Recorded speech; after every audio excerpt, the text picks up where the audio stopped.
সিঁদুর পরার সময় মেয়েদের নাকে সিঁদুর পড়লে কি হয় জানেন? বিয়ের সময় নাকে সিঁদুর পড়লে কি এমন ঘটনা ঘটে?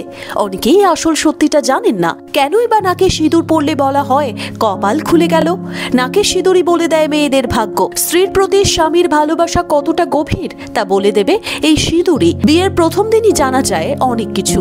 শীতের সিঁদুর নাকে পড়লেই কি সুখী জীবন, নাকি রয়েছে অন্য কোনো রহস্য?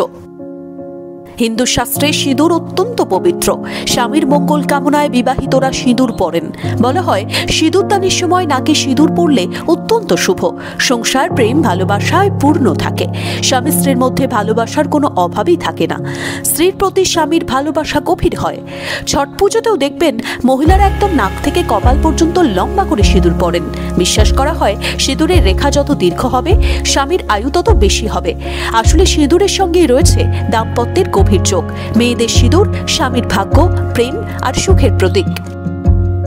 তাই তো ঠাম্মা দিদিমারা বলে থাকেন নাকের উপরে সিঁদুর পড়লে বরেরা খুব সোহাগী হয়, বউ সোহাগী। আসলে সিঁদুরের নিজস্ব একটা গুরুত্ব আছে। নাকে সিঁদুর পরারও একটা রহস্য আছে।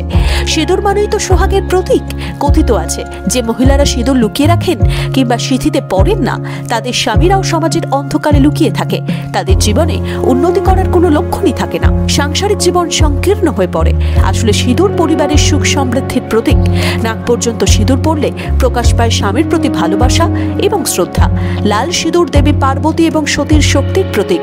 বিশ্বাস করা হয় লাল রঙের সিঁদুর পড়লে স্বামীর আয়ু দীর্ঘ হয়। ভারতীয় বিবাহিত মহিলারা কিন্তু লাল রঙের সিঁদুরই পরেন।